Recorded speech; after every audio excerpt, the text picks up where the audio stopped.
Hello there, future IP lawyers. I am Neelam Kejriwal, and today we are tackling one of the hottest and most confusing question in the legal world: who owns AI generated content?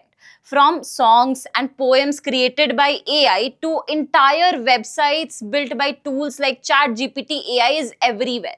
But if a robot makes it, who owns it? Let's dive in. AI can write poems, design logos, and even help lawyers draft contracts. Talk about talent, right? But here's the problem: copyright law was designed for human creativity, not for bots.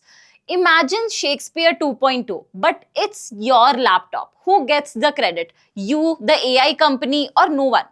Let's start with the very basic.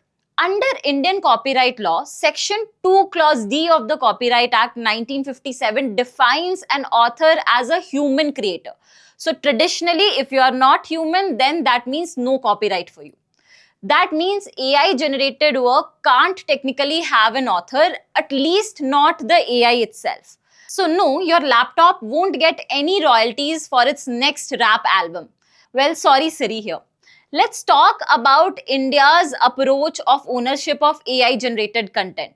In India, if there is no human author, ownership of AI generated content can get tricky.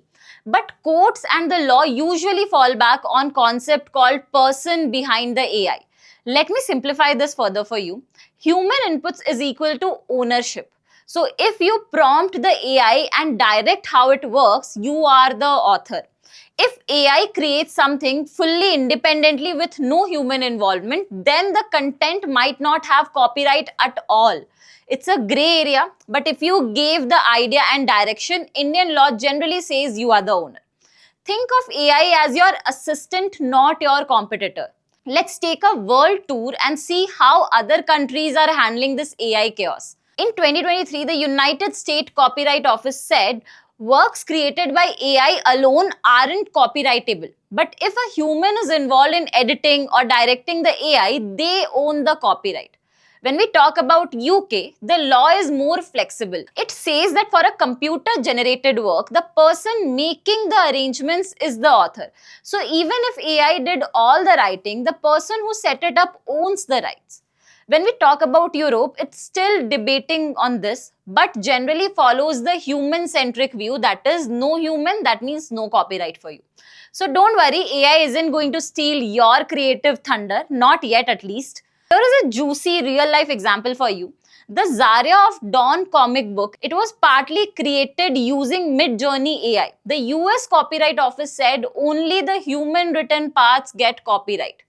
The AI generated art does not get protection. It's a great example to understand how hybrid works. Part human, part AI, things are now getting the frontier. It's a great example of how hybrid actually works. That means part human, part AI are the new frontier as of now. AI generated content is raising some big legal question. Who is liable if AI generated content infringes someone else's copyright? Can AI generated content be patented? And what about the moral rights? Can you even claim paternity for something your laptop made? It's like a Bollywood drama. Everyone wants a piece of pie, but no one knows who owns it. Experts says India needs to update its copyright law to clearly address AI generated work. We need clear rules for human involvement, guidelines for hybrid work, possibly a new legal category like what EU is exploring. Possibly a new legal category like what the EU is exploring. But let's face it, AI isn't going away. It's only going to get smarter. Here are the few things that you should do if you are using AI tools to create content. Keep track of your human inputs. Try to document how you directed or modified the AI content.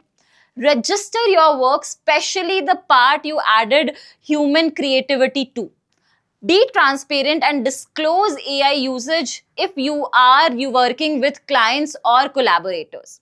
Think of AI as your assistant, not your ghostwriter. That way, your rights are clear. So, there you have it, the wild world of AI generated content ownership. What do you think? Should India update the law for AI, or is it too early to call AI a creator? Let me know your thoughts in the comments below. And yes, if you found this video helpful, give it a thumbs up and subscribe to the Legal School for more emerging legal insights. Until next time, stay creative, stay curious, and remember the future of law is AI powered and not human directed. Thank you.